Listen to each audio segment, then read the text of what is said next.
Welcome to my video in which I attempt to answer the question, can I crochet a pattern that was designed for knitting? This question gets asked fairly frequently because I design a lot of patterns for knitting, color work charts that have cool pictures on them, and there's a lot of people who don't knit and they would like to crochet those charts. That is a great question. The answer is you might be able to. It depends on the shape of your crochet stitches. Before I answer that question though, I'm going to briefly talk about these techniques here. These are my two favorite color work techniques. The first is double knitting. I love double knitting with all my heart. Most of my patterns I design are for double knitting. And the reason I love it is because it lies completely flat. I have not blocked this at all, and it does not curl at all. The front looks great. The back will have the same image mirrored and in inverse colors. And so for scarves, this is especially great because it doesn't matter what side of the scarf is facing you. They both look smooth and pretty. There's no floats that are showing. It's double thick because you work 2 layers at once. So for scarves, it's extra warm and it's just super soft and squishy and drapey. And I just really love double knitting. The last reason I love double knitting is because there's a technique called two-sided double knitting where you can put one image on the front and a completely different image on the back. And I just think that's fabulous. If you double knit words regular style, the words on the back will be a mirrored word, and so they won't be very readable. But with two-sided double knitting, you can have words on one side and a picture on the other. And more of my scarf patterns are turning into two-sided double knitting because it gives me twice as much room to play with, and I can also put quotes. So my Princess Bride scarf has a bunch of quotes from the movie, and it doesn't matter because the back has a completely different quote or a picture, and so both sides look great. I have a video for how to do this. The only difference between regular double knitting and two-sided double knitting is how you read the chart. So don't be intimidated by two-sided double knitting. It's so great. Okay, this is my favorite technique for crocheting a pixel art swatch. I have tried some other ones. There are pictures on my website if you want to look at those. For instance, Tunisian comes up a lot with color work. Tunisian is not great for stuff that looks like this because when you have to do a single square in the blue color and then do a bunch of stitches in white and then a single square in the blue color and then a bunch of stitches in white and a single square in the blue color, you're either going to carry your yarn in Tunisian and have lots of floats, or you're going to need a million bobbins. And I don't like either of those. Tunisian is better for big blocks of different colors, not for like little tiny pixel art. But you can try it if you want. It's up to you. I have pictures on my website if you care to look, and I will link that down below. Back loop only crochet looks pretty sharp on the front, and it actually doesn't look that bad on the back. When you do back loop only, you carry the unused yarn, and so you can sort of see it on the back, but you can still tell that that's a gnome. And so for a scarf, it's actually not a bad choice. It does curl a little bit, you can see this, but this isn't so bad that you can't block it out. And it is a little bit stiff, but it's not bad. And so for a scarf, this is what I would recommend. The downside with back loop only is the fringe. I did not add this fringe. This just comes with the territory. In back loop only, you never turn your work. You attach the yarn on the right, you work across to the left, and you cut the yarn. You attach the yarn again, you work across, you cut the yarn, and that is why there's all this fringe. In this swatch, I have encased the fringe in this little envelope border. Kind of bulky, not what you would want on a scarf, but on a blanket, I actually really love this border. I think it looks super sharp. And all of my fringes in here, I didn't have to weave any ends in. It's just all tucked and snuggled in there. Now on a scarf, you're not going to want this big chunky border, and so I would actually recommend taking the scarf pattern and turning it the long way, making a foundation chain of like 6 million stitches, and then working the super long way, which sounds onerous, but that means you would only have fringe on the 2 short ends, which is not uncommon in a scarf pattern. And so that is my best solution for how to crochet scarf pixel patterns. So all of these patterns are in my Ravelry store. I will also link to that. There are 4 little gnomes and these 2 word swatches in various combination depending on what technique that you want to try. You can see that I used, I think this was considered like a sport weight yarn and a size 6 needle, and I can fit both of my hands on these ones. You could, I made these out of 100% cotton, so you could use these to dry dishes, like leave them next to your sink and put knives after you rinse them off, or cups or whatever. You could use them to protect your counter from hot pans. You could use them as placemats, and if you wanted to use a smaller yarn and a smaller needle, you could use them as hot pads. But make sure if you do that, you're using cotton yarn or wool yarn. If you use acrylic yarn, it will melt, and that's not good. You could also just use them to practice on in whatever scrap yarn you have. Okay, let's go back and talk about, can I crochet a knit chart? There is a difference between knit and crochet stitches. Usually when people design crochet patterns, they assume that your crochet stitches are a square. This may or may not be true. We'll talk about this in a minute. Knit stitches are actually really hard to get to be squares, and so knit patterns are always designed as rectangles. They're about 30% shorter than a square. This is a chart from one of my scarf patterns. If I hold this up close, you can see right here that that is not a square. That is a slightly smushed rectangle.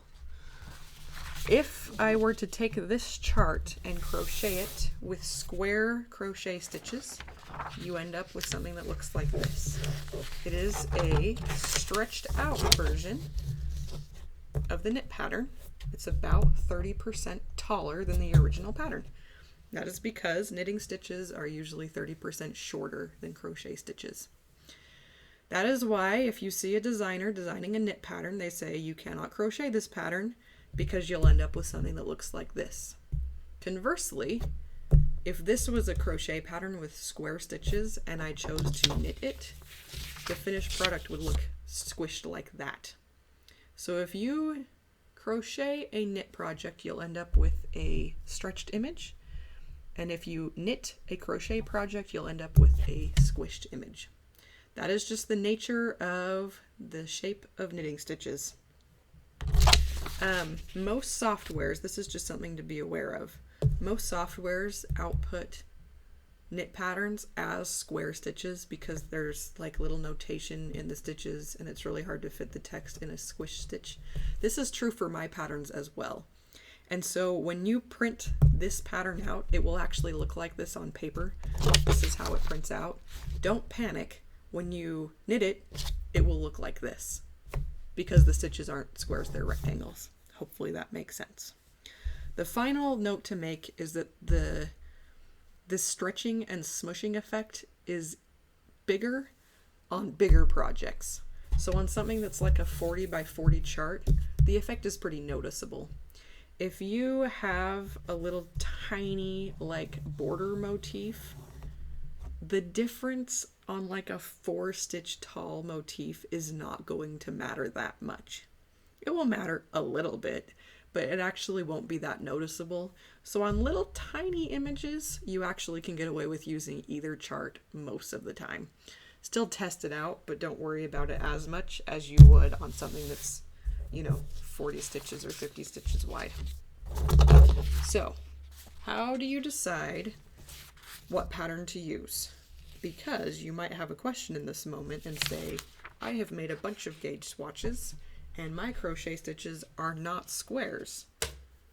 That is an excellent question. The first thing you have to do, which I know you're going to hate, is you're going to make a gauge swatch. I don't like making gauge swatches, but it is necessary and critical. And make sure you do it in the technique you are going to use. If you are doing back loop only crochet, make sure that when you do a gauge swatch, you're actually doing the back loop only, and that you are carrying an unused color with you. You'll be tempted to just work like a little swatch of just one color like it shows down here. But if you do that, your gauge will be completely different when you're carrying a color up here for the picture, which is when your gauge really matters. So make sure that if you're doing back loop only, you're doing back loop only while carrying an unused color. If you're doing Tunisian, do 2 different colors. Do a swatch of double knitting with 2 different colors to get your gauge. Okay?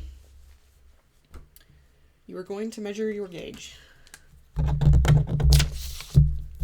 You're going to measure a section. You're going to count how many rows are in. I usually do 2 or 4 inches because that's what gauge swatch, or these little rulers. This is a 2 by 2. You can count in the little window. So I usually do 2 inches for that reason. You're also going to want to count the amount of stitches, and you are going to divide those 2 numbers.